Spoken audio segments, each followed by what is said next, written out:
Esther 1. Now in the days of Ahasuerus, this is Ahasuerus who reigned from India even to Ethiopia, over 127 provinces, in those days, when the king Ahasuerus sat on the throne of his kingdom, which was in Susa the palace, in the 3rd year of his reign, he made a feast for all his princes and his servants, the army of Persia and Media, the nobles and princes of the provinces being before him. He displayed the riches of his glorious kingdom and the honor of his excellent majesty many days, even 180 days. When these days were fulfilled, the king made a 7-day feast for all the people who were present in Susa the palace, both great and small, in the court of the garden of the king's palace. There were hangings of white and blue material, fastened with cords of fine linen and purple to silver rings and marble pillars. The couches were of gold and silver, on a pavement of red, white, yellow, and black marble. They gave them drinks in golden vessels of various kinds, including royal wine in abundance, according to the bounty of the king. In accordance with the law, the drinking was not compulsory, for so the king had instructed all the officials of his house, that they should do according to every man's pleasure. Also Vashti the queen made a feast for the women in the royal house which belonged to King Ahasuerus. On the 7th day, when the heart of the king was merry with wine, he commanded Mehuman, Biztha, Harbona, Bigtha, and Abagtha, Zethar, and Carcass, the 7 eunuchs who served in the presence of Ahasuerus the king, to bring Vashti the queen before the king wearing the royal crown, to show the people and the princes her beauty, for she was beautiful. But the queen Vashti refused to come at the king's commandment by the eunuchs. Therefore the king was very angry, and his anger burned in him. Then the king said to the wise men, who knew the times, for it was the king's custom to consult those who knew law and judgment, and next to him were Karshina, Shethar, Admatha, Tarshish, Meres, Marsina, and Memucan, the 7 princes of Persia and Media, who saw the king's face, and said first in the kingdom, what shall we do to Queen Vashti according to law, because she has not done the bidding of the king Ahasuerus by the eunuchs? Memucan answered before the king and the princes, Vashti the queen has not done wrong to just the king, but also to all the princes, and to all the people who are in all the provinces of the king Ahasuerus. For this deed of the queen will become known to all women, causing them to show contempt for their husbands when it is reported, King Ahasuerus commanded Vashti the queen to be brought in before him, but she didn't come. Today, the princesses of Persia and Media who have heard of the queen's deed will tell all the king's princes. This will cause much contempt and wrath. If it pleases the king, let a royal commandment go from him, and let it be written among the laws of the Persians and the Medes, so that it cannot be altered, that Vashti may never again come before King Ahasuerus, and let the king give her royal estate to another who is better than she. When the king's decree which he shall make is published throughout all his kingdom, for it is great, all the wives will give their husbands honor, both great and small.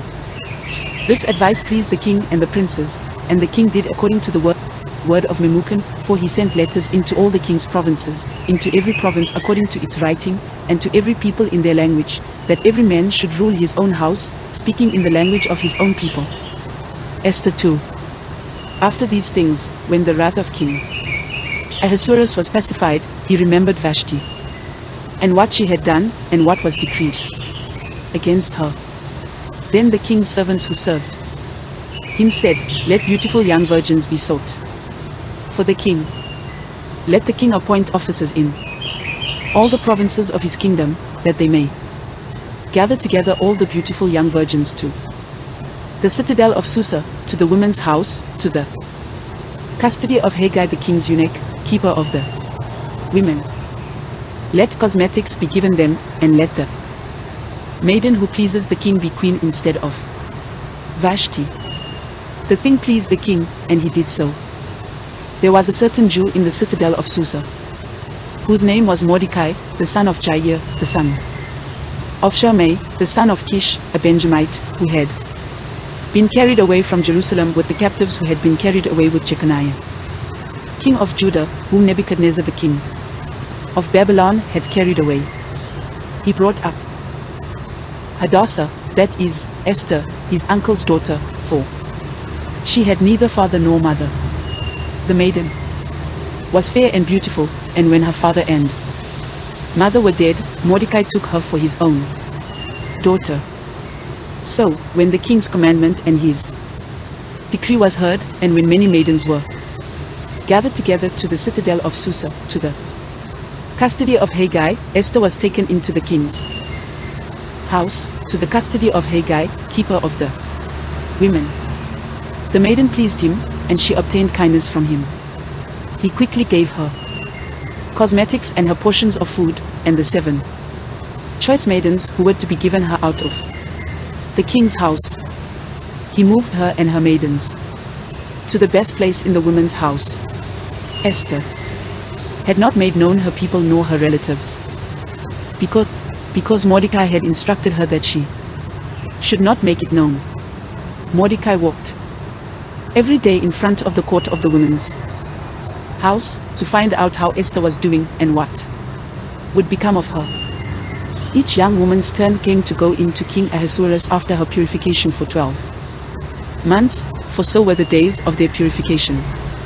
Accomplished 6 months with oil of myrrh, and 6 months with sweet fragrances and with preparations for beautifying women. The young woman then came to the king like this: whatever she desired was given her to go with her out of the women's house to the king's house.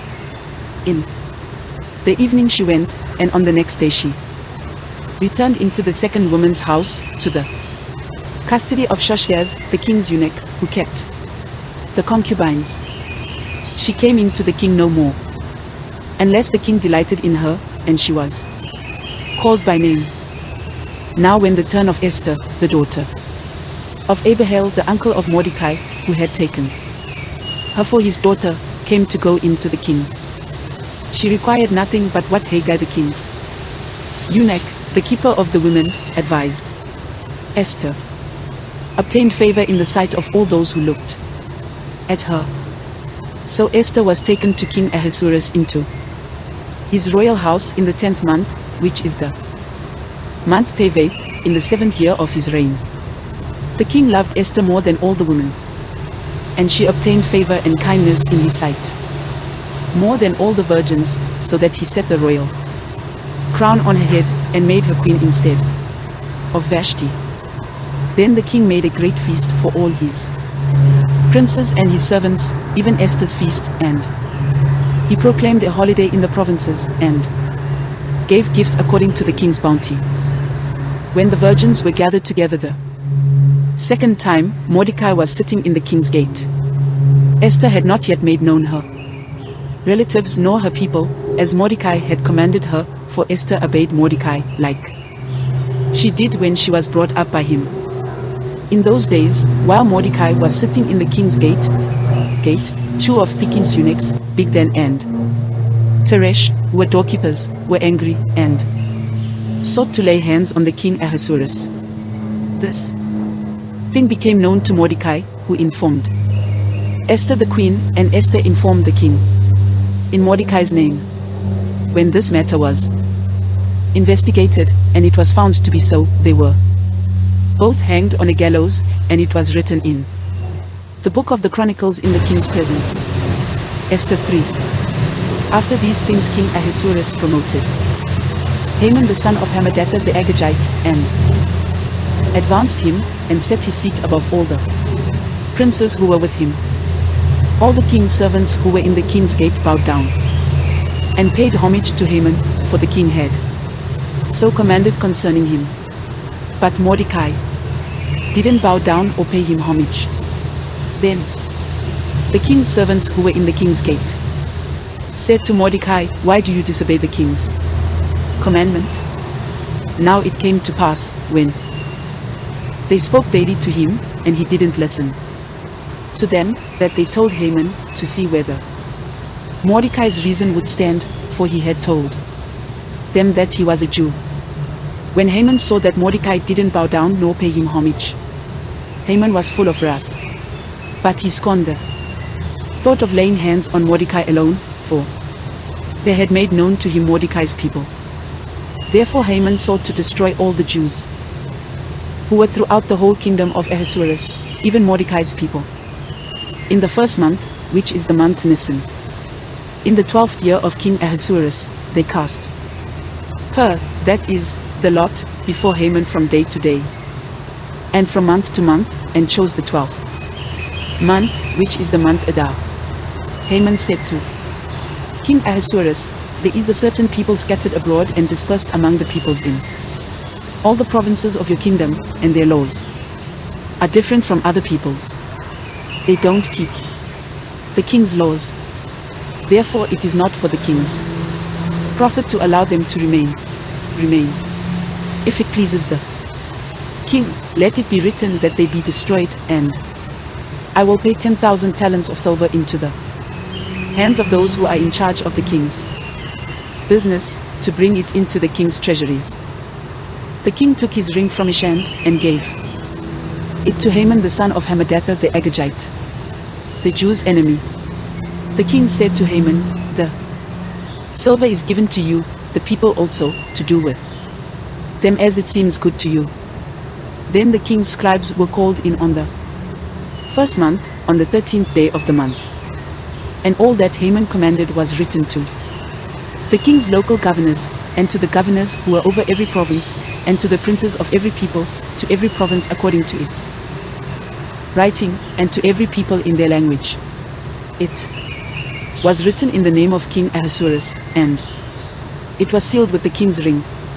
Letters were sent by couriers into all the king's provinces, to destroy, to kill, and to cause to perish all Jews, both young and old, little children and women, in one day, even on the 13th day of the 12th month, which is the month Adar, and to plunder their possessions. A copy of the letter, that the decree should be given out in every province, was published to all the peoples, that they should be ready against that day. The couriers went out in haste by the king's commandment, and the decree was given out in the citadel of Susa. The king and Haman sat down to drink, but the city of Susa was perplexed. Esther 4. Now when Mordecai found out all that was done, Mordecai tore his clothes and put on sackcloth with ashes, and went out into the middle of the city, and wailed loudly and bitterly. He came even before the king's gate, for no one is allowed inside the king's gate clothed with sackcloth. In every province, wherever the king's commandment and his decree came, there was great mourning among the Jews, and fasting, and weeping, and wailing, and many lay in sackcloth and ashes. Esther's maidens and her eunuchs came and told her this, and the queen was exceedingly grieved. She sent clothing to Mordecai to replace his sackcloth, but he didn't receive it. Then Esther called for Hathach, one of the king's eunuchs, whom he had appointed to attend her, and commanded him to go to Mordecai to find out what this was, and why it was. So Hathach went out to Mordecai, to the city square which was before the king's gate. Mordecai told him of all that had happened to him, and the exact sum of the money that Haman had promised to pay to the king's treasuries for the destruction of the Jews. He also gave him the copy of the writing of the decree that was given out in Susa to destroy them, to show it to Esther, and to declare it to her, and to urge her to go into the king to make supplication to him, and to make request before him for her people. Hathach came and told Esther the words of Mordecai. Then Esther spoke to Hathach, and gave him a message to Mordecai, all the king's servants and the people of the king's provinces. Know that whoever, whether man or woman, comes to the king into the inner court without being called, there is one law for him, that he be put to death, except those to whom the king might hold out the golden scepter, that he may live. I have not been called to come into the king these 30 days. They told Esther's words to Mordecai. Then Mordecai asked them to return this answer to Esther: don't think to yourself that you will escape in the king's house any more than all the Jews. For if you remain silent now, then relief and deliverance will come to the Jews from another place, but you and your father's house will perish. Who knows if you haven't come to the kingdom for such a time as this? Then Esther asked them to answer Mordecai, go, gather together all the Jews who are present in Susa, and fast for me, and neither eat nor drink 3 days, night or day. I and my maidens will also fast the same way. Then I will go into the king, which is against the law, and if I perish, I perish. So Mordecai went his way, and did according to all that Esther had commanded him. Esther 5. Now on the third day, Esther put on her royal clothing and stood in the inner court of the king's house, next to the king's house. The king sat on his royal throne in the royal house, next to the entrance of the house. When the king saw Esther, the queen, standing in the court, she obtained favor in his sight, and the king held out to Esther the golden scepter that was in his hand. So Esther came near and touched the top of the scepter. Then the king asked her, "What would you like, Queen Esther? What is your request? It shall be given you even to the half of the kingdom." Esther said, "If it seems good to the king, let the king and Haman come today to the banquet that I have prepared for him." Then the king said, "Bring Haman quickly, so that it may be done as Esther has said." So the king and Haman came to the banquet that Esther had prepared. The king said to Esther at the banquet of wine, "What is your petition? It shall be granted you. What is your request? Even to the half of the kingdom it shall be performed." Then Esther answered and said, "My petition and my request is this: if I have found favor in the sight of the king, and if it pleases the king to grant my petition and to perform my request, let the king and Haman come to the banquet that I will prepare for them, and I will do tomorrow as the king has said." Then Haman went out that day joyful and glad of heart, but when Haman saw Mordecai in the king's gate, that he didn't stand up nor move for him, he was filled with wrath against Mordecai. Nevertheless Haman restrained himself, and went home. There he sent and called for his friends and Zeresh his wife. Haman recounted to them the glory of his riches, the multitude of his children, all the things in which the king had promoted him, and how he had advanced him above the princes and servants of the king. Haman also said, "Yes, Esther the queen let no man come in with the king to the banquet that she had prepared but myself, and tomorrow I am also invited by her together with the king. Yet all this avails me nothing, so long as I see Mordecai the Jew sitting at the king's gate." Then Zeresh his wife and all his friends said to him, "Let a gallows be made 50 cubits high, and in the morning speak to the king about hanging Mordecai on it. Then go in merrily with the king to the banquet." This pleased Haman, so he had the gallows made. Esther 6. On that night, the king couldn't sleep. He commanded the book of records of the chronicles to be brought, and they were read to the king. It was found written that Mordecai had told of Bigthana and Teresh, two of the king's eunuchs, who were doorkeepers, who had tried to lay hands on the king Ahasuerus. The king said, "What honor and dignity has been given to Mordecai for this?" Then the king's servants who attended him said, "Nothing has been done for him." The king said, "Who is in the court?" Now Haman had come into the outer court of the king's house, to speak to the king about hanging Mordecai on the gallows that he had prepared for him. The king's servants said to him, "Behold, Haman stands in the court." The king said, "Let him come in." So Haman came in. The king said to him, "What shall be done to the man whom the king delights to honor?" Now Haman said in his heart, "Who would the king delight to honor no more than myself?" Haman said to the king, "For the man whom the king delights to honor, let royal clothing be brought, which the king uses to wear, and the horse that the king rides on, and on the head of which a royal crown is set. Let the clothing and the horse be delivered to the hand of one of the king's most noble princes, that they may array the man whom the king delights to honor with them, and have him ride on horseback through the city square, and proclaim before him, Thus it shall be done to the man whom the king delights to honor."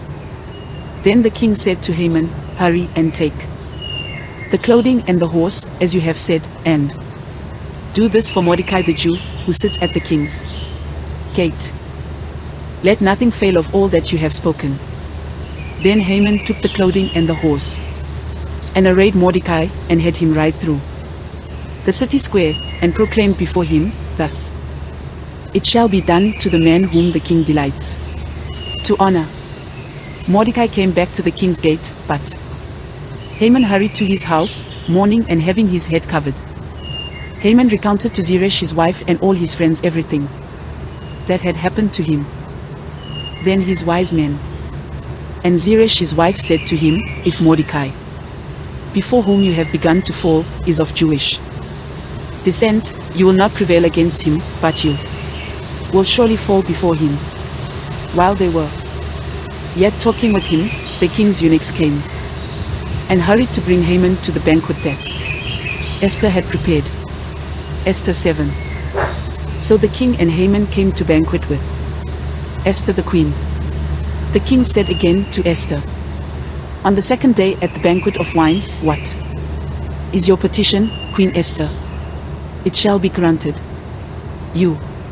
What is your request? Even to the half of the kingdom it shall be performed. Then Esther the queen answered, If I have found favor in your sight, O king, and if it pleases the king, let my life be given me at my petition, and my people at my request. For we are sold, I and my people, to be destroyed, to be slain, and to perish. But if we had been sold for male and female slaves, I would have held my peace, although the adversary could not have compensated for the king's loss. Then King Ahasuerus said to Esther the queen, Who is he, and where is he who dared presume in his heart to do so? Esther said, An adversary and an enemy, even this wicked Haman. Then Haman was afraid before the king and the queen. The king arose in his wrath from the banquet of wine and went into the palace garden. Haman stood up to make request for his life to Esther the queen, for he saw that there was evil determined against him by the king. Then the king returned out of the palace garden into the place of the banquet of wine, and Haman had fallen on the couch where Esther was. Then the king said, Will he even assault the queen in front of me in the house? As the word went out of the king's mouth, they covered Haman's face.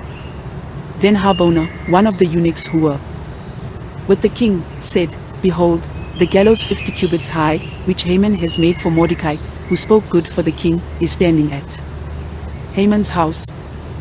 The king said, Hang him on it. So they hanged Haman on the gallows that he had prepared for Mordecai. Then the king's wrath was pacified. Esther 8. On that day, King Ahasuerus gave the house of Haman, the Jews' enemy, to Esther the queen. Mordecai came before the king, for Esther had told what he was to her. The king took off his ring, which he had taken from Haman, and gave it to Mordecai. Esther set Mordecai over the house of Haman. Esther spoke yet again before the king, and fell down at his feet and begged him with tears to put away the mischief of Haman the Agagite, and his plan that he had planned against the Jews. Then the king held out to Esther the golden scepter. So Esther arose and stood before the king. She said, If it pleases the king, and if I have found favor in his sight, and the thing seems right to the king, and I am pleasing in his eyes, let it be written to reverse the letters devised by Haman, the son of Hammedatha the Agagite, which he wrote to destroy the Jews who are in all the king's provinces. For how can I endure to see the evil that would come to my people? How can I endure to see the destruction of my relatives? Then King Ahasuerus said to Esther the queen and to Mordecai the Jew, See, I have given Esther the house of Haman, and they have hanged him on the gallows because he laid his hand on the Jews. Write also to the Jews as it pleases you, in the king's name, and seal it with the king's ring, for the writing which is written in the king's name, and sealed with the king's ring, may not be reversed by any man. Then the king's scribes were called at that time, in the 3rd month, which is the month Sabon, on the 23rd day of the month, and it was written according to all that Mordecai commanded. To the Jews, and to the local governors, and the governors and princes of the provinces which are from India to Ethiopia, 127 provinces, to every province according to its writing, and to every people in their language, and to the Jews in their writing, and in their language. He wrote in the name of King Ahasuerus, and sealed it with the king's ring, and sent letters by courier on horseback, riding on royal horses that were bred from swift steeds. In those letters, the king granted the Jews who were in every city to gather themselves together and to defend their lives, to destroy, to kill, and to cause to perish all the power of the people and province that would assault them, their little ones and women, and to plunder their possessions on one day in all the provinces of King Ahasuerus, on the 13th day of the 12th month, which is the month Adar. A copy of the letter, that the decree should be given out in every province, was published to all the peoples, that the Jews should be ready for that day to avenge themselves on their enemies. So the couriers who rode on royal horses went out, hastened and pressed on by the king's commandment. The decree was given out in the citadel of Susa. Mordecai went out of the presence of the king in royal clothing of blue and white, and with a great crown of gold, and with a robe of fine linen and purple, and the city of Susa shouted and was glad. The Jews had light, gladness, joy, and honor in every province and in every city, wherever the king's commandment and his decree came. The Jews had gladness, joy, a feast, and a holiday. Many from among the peoples of the land became Jews, for the fear of the Jews had fallen on them. Esther 9. Now in the 12th month, which is the month Adar, on the 13th day of the month, when the king's commandment and his decree came near to be put in execution, on the day that the enemies of the Jews hoped to conquer them, but it turned out that the opposite happened, that the Jews conquered those who hated them. The Jews gathered themselves together in their cities throughout all the provinces of the king Ahasuerus, to lay hands on those who wanted to harm them. No one could withstand them, because the fear of them had fallen on all the people. All the princes of the provinces, the local governors, the governors, and those who did the king's business helped the Jews, because the fear of Mordecai had fallen on them. For Mordecai was great in the king's house, and his fame went out throughout all the provinces, for the man Mordecai grew greater and greater. The Jews struck all their enemies with the stroke of the sword, and with slaughter and destruction, and did what they wanted to those who hated them. In the citadel of Susa, the Jews killed and destroyed 500 men.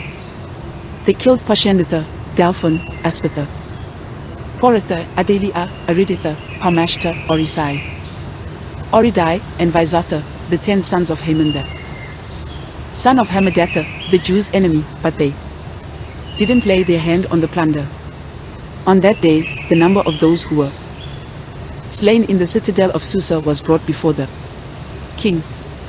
The king said to Esther the queen, the Jews have slain and destroyed 500 men in the citadel of Susa, including the 10 sons of Haman. What then have they done in the rest of the king's provinces? Now what is your petition? It shall be granted you. What is your further request? It shall be done. Then Esther said, if it pleases the king, let it be granted to the Jews who are in Susa to do tomorrow also according to today's decree, and let Haman's 10 sons be hanged on the gallows. The king commanded this to be done.